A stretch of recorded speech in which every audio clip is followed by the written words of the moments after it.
شیخ ابو عمرو عثمان السیرفی اور ابو محمد عبدالحق الحریمی یہ دونوں فرماتے ہیں، اور اس کو صاحب قلائد الجوائز نے ذکر کیا، تفریع الخاطر الفاطر کے اندر موجود ہے۔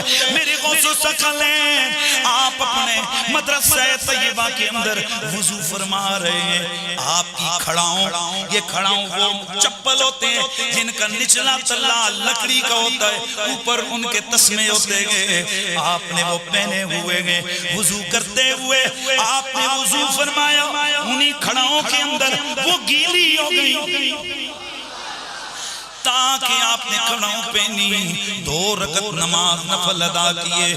اس کے بعد اچانک آپ نے ایک کھڑاؤں ہوا میں پھینکی، وہ ہماری نظروں سے غائب ہو گئی، پھر دوسری کھڑاؤں کو اچھالا، وہ بھی ہماری نگاہوں سے غائب ہو گئی۔ 3 دنوں کے بعد ایک قافلہ بغداد آیا، کہنے لگے کہ ہم نے غوث اعظم کی خدمت میں حاضری دینی ہے۔ ہم نے کام پوچھا، کہنے لگے ہم نے نذرانہ پیش کرنا ہے۔ ہم نے جناب غوث ثقلین سے عرض کی، حضور غوث پاک نے فرمایا جاؤ جا کر ان سے وہ جو نذرانہ لے کے آئے ہیں اس کو قبول کر لو، اسے وصول کر لو۔ کہتے ہیں ہم گئے، انہوں نے کچھ ریشمی کپڑے دیے، کچھ اونی کپڑے دیے، کچھ سونا دیا، اور ایک کپڑے میں لپیٹ کے ایک چیز بھی دی۔ جب ہم نے اسے کھولا وہ غوث اعظم کی کھڑاؤں تھی۔ ہم نے ان سے پوچھا چلو یہ تو ہو گیا مسئلہ، بتاؤ یہ کھڑاؤں وہاں سے ملی ہیں؟ کہنے لگے بس واقعہ دراصل یہ ہے، ہم قافلے والے سفر کر رہے تھے، اچانک ڈاکوؤں نے ہم پہ حملہ کیا، ہمارے کچھ لوگوں کو قتل کر دیا، اور پھر ہمارا سامان لوٹ کر بھی وہ جا کر تقسیم کرنے لگے تھے۔ ہم نے صدا لگائی یا شیخ عبدالقادر جیلانی امداد کن۔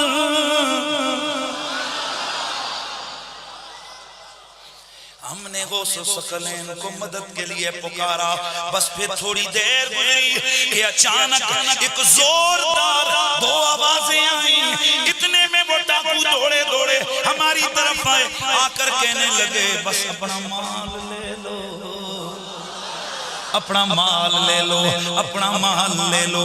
اور آ کر دیکھو ہمارا کیا حال ہوا۔ کہتے ہیں جب ہم گئے انہوں نے سارا مال واپس کر دیا۔ ہم نے دیکھا کہ وہاں 2 ڈاکوؤں کے سردار مرے پڑے گئے، ایک کھڑاؤں ایک کے سر کے پاس ہے، دوسرے کے پاس ہے۔ ہم اٹھا کر یہ لے آئے۔ ہم نے سوچا چلو کچھ بار گائے غوثی پاک میں نذرانہ پیش کرتے ہوئے چلیں، تو پھر ہم کیوں نہ کہیں امداد کن، امداد کن۔ تفریع الخاطر الفاطر کے اندر اسی طرح کے واقعہ علامہ عبدالقادر اربلی نے ذکر کیا۔ آپ فرماتے ہیں کہ ایک حضور غوث پاک کی مریدنی تھی، اللہ نے اسے بڑا حسن و جمال عطا فرمایا ہوا تھا۔ ایک دن وہ اپنے کسی کام کی غرض سے کہیں جا رہی تھی، ایک ویرانے میں پہنچی، وہاں ایک فاسق و فاجر شخص اس کے اوپر حملہ آور ہو کر اس کی عزت کو پامال کرنے کی در پہ ہو گیا۔ جب یہ عاجز آئی کہنے لگی یا غوث اعظم الغیاث، الغیاث یا غوث ثقلین، اے غوث پاک مدد کا وقت ہے، مدد کیجئے۔ فرماتے ہیں کہ حضور غوث اعظم مدرسے میں وضو فرما رہے تھے، آپ نے وضو کرتے کرتے کھڑاؤں اٹھا کر پھینکی، وہ کھڑاؤں توجہ رہے، وہ کھڑاؤں ہماری نگاہوں سے غائب ہو گئی۔ پھر وہ عورت غوث ثقلین کی خدمت میں آئی، اس نے واقعہ بتایا کہ جب مہب کس مجبور ہو چکی تھی، اتنے میں کھڑاؤں آئی، اس نے آ کر اس فاسق کے سر کو کوٹنا شروع کیا، اس کے سر پہ برابر لگتی رہی، یہاں تک کہ وہ گر پڑا۔ یا غوث اعظم، پتہ نہیں بارتے نہیں وہ، میں ابھی وہ ایک دعوت اسلامی والوں نے کتاب چھاپی ہے کرامات غوث اعظم، شیخ عبد القادر جیلانی. اس میں لکھا ہے کہ ایک مرید تھا, تو وہ اس نے نا ان کی وہ جو لوٹا تھا نا اس کی ٹوٹی قبلہ رخ نہیں رکھی ہوئی تھی, تو کو کتے پہنچ دے جائے تو وضو کروا کے اس نے لوٹا ایسے ہی رکھ دیتا, بیچارے کو مطلب غلطی ہو گئی. انہیں جناب ایک نگاہ ماری تو مرید جلال کتاب نہ لاتے ہوئے جہاں بحق ہو گیا. یہ لکھا ہوا ہے. اچھا, اور یہ اسی سے لیا نا, بڑی کتاب ہے بہجت الاسرار. بہجت الاسرار جو ہے نا ایک انسائکلوپیڈیا شیخ عبد القادر جیلانی کی کرامات کا, اسی سے یہ نقل کیا ہوا ہے. اچھا کہتے ہیں جناب پھر انہوں نے ایک نگاہ لوٹے کی طرف ماری, اس کی ٹوٹی سی. میں کہ یار وہ پہلی لوٹے تھے مار دیندے, مسئلہ حل ہوتا, بندہ بچ جاتا. جھوٹ ہے, یعنی یہ ہم مذاق شیخ عبد القادر جیلانی کا نہیں اڑا رہے, ان کی طرف جھوٹ منسوب بالکل. اسی طرح ان کی طرف انہوں نے جھوٹ منسوب کیا کہ انہوں نے کہا ہے میں مشرق میں ہوں, یہ بہجت الاسرار میں لکھا ہے, میں مشرق میں ہوں اور میرا مرید مغرب میں ہو, اس کا ستر کھل جائے تو میں اس کا ستر ڈھانپ دوں گا. تو میں نے اس پہ ان کو کہا تھا کہ یار اگر آپ اتنے کانفیڈنٹ ہیں, ٹھیک ہے جی,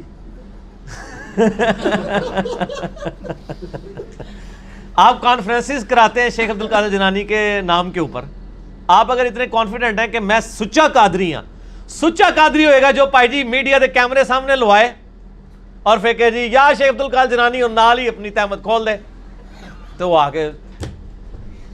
ویسے میرا مشورہ یہ کرنے سے پہلے آپ انڈر ویئر پہن لیجئے گا, کیونکہ مجھے 100% یقین ہے کہ آپ جو ہے آپ کو بے عزتی کا سامنا ہی کرنا پڑے گا. جب ہم یہ مذاق اڑاتے ہیں, یہ کہتے ہیں بزرگوں کا مذاق اڑا رہے ہیں, ہم بزرگوں کا نہیں اڑا رہے ہیں, بزرگوں کا مذاق آپ نے اڑوایا ہے. ہم نہیں کہتے کہ انہوں نے یہ باتیں کہی ہیں. قصیدہ غوثیہ میں اتنے کفریات لکھے ہوئے ہیں, اتنے شرکیہ باتیں لکھی ہوئی ہیں, ان کا اسلام سے دور دور تک تعلق نہیں ہے. اور جو انہوں نے متکبرانہ دعوے کیے ہوئے ہیں, یعنی کوئی شخص اس طرح کا دعویٰ کر سکتا ہے کہ تمام اولیاء کی گردن پہ میرا پاؤں ہے. جو بندہ اللہ کا نیک بندہ ہے وہ تو ڈرتا ہی رہتا ہے. وہ یہ تو حضرت ابوبکر صدیق نے دعویٰ نہیں کیا کہ تمام صحابہ کی گردن پہ میرا پاؤں ہے, ٹھیک ہو گیا نا. اس طرح کے یہ سارے دعوے جھوٹے ان کی طرف منسوب ہیں, انہوں نے یہ باتیں نہیں کی. شیخ عبد القادر جیلانی کی جو صحیح بات ہے وہ مجھے پتہ ہے, میں آپ کو بتا دیتا ہوں. ان کو کسی نے بتایا کہ جی عید کا چاند نظر آ گیا. انہوں نے کہا کہ عبد القادر کی عید کا دن تو وہ ہوگا جس دن وہ اپنا ایمان بچا کے قبر میں اتر جائے. یہ بات ایک شریف النفس آدمی کر سکتا ہے. جو شخص یہ بات کر رہا ہے وہ یہ کیسے کہہ سکتا ہے کہ میں اس وقت تک جنت میں نہیں جاؤں گا جب تک سارے مرید نہ ساتھ لے جاؤں. جھوٹ بول رہے ہیں نا یہ. تو ہم نہیں مانتے کہ انہوں نے یہ باتیں کی ہیں. جیسے روافظ نے مولا علی علیہ السلام پہ جھوٹ باندھے, ٹھیک ہو گیا, خوارج نے مولا علی علیہ السلام پہ جھوٹ باندھے, اس طرح انہوں نے بھی جھوٹ باندھے شیخ عبد القادر جیلانی پہ. مولا علی سے ہم محبت کرتے ہیں, شیخ عبد القادر جیلانی سے ہم محبت کرتے ہیں. اور یہاں پر میں صرف اصلاح عقیدہ کے لیے, کسی کو اٹیک کرنا مقصد نہیں ہے, صرف لوگوں کے دماغ کھولنے کے لیے میں بات کروں گا کہ جن لوگوں کے یہ دعوے ہیں اپنے بزرگوں کے بارے میں کہ وہ ایک نگاہ مار کے جو ہے وہ دنیا زیر و زبر کر دیتے ہیں, ان بزرگوں نے کب ہمارے کام آنا ہے کہ ہمارے محبوب صلی اللہ علیہ وآلہ وسلم کی عزت سٹیک پہ لگائی ہوئی ہے ان کافروں نے, یہ ایک نگاہ مار کے یوٹیوب سے ایک ویڈیو ڈیلیٹ کر کے بتا دیں. خود ان بزرگوں کی اپنی کتابوں میں کتنی گستاخانہ عبارتیں ہیں جو میں اکثر ہائی لائٹ کرتا رہتا ہوں. میرا مسئلہ نمبر 71B ہے, انڈیا اور پاکستان کے بزرگوں کی 19 گستاخانہ عبارات کا تحقیقی جائزہ. وہ کتابیں کشف المحجوب ہو, حشت بہشت ہو, اسی طریقے سے ملفوظات اعلی حضرت ہو, حفظ الایمان ہو, اس قسم کی کئی کتابیں جن کے میں نے حوالے دیے ہیں, یہ تو آج تک چھپ رہی ہیں. ان پہ کوئی نگاہ مار کے ان عبارتوں کو غائب نہیں کرتا, کوئی بزرگ نگاہ مار کے جو ہے وہ یوٹیوب سے ویڈیوز ڈیلیٹ نہیں کرواتا. تو اس کا مطلب ہے کہ میں پھر پنجابی میں بولوں گا, میرا غصہ اسی وقت ٹھنڈا ہوتا ہے جب آپ پنجابی میں یہ خدا دا نا جے کہانیاں کرانیاں بند کرو ان قوم نو. اتنے 100 سال تو کہانیاں کروا رہے ہو, کچھ بھی نہیں ہونے کا میرے بھائی. میں کہتا ہوں جی ایسی بزرگی پہ لعنت ہے کہ کسی شخص کے اوپر بزرگی ہے اور نبی علیہ السلام کے مبارک خاکے بن رہے ہیں, فلمیں چڑھ رہی ہیں یوٹیوب پہ, وہ ایک نگاہ مار کے یہ نہیں کرتا, وہ جی فلاں بزرگ تھے ایک نگاہ مارتے تھے تو یہ کر دیتے تھے تو وہ کر دیتے تھے. تو وہ سب کچھ جھوٹ تھا, کچھ بھی نہیں ہوتا.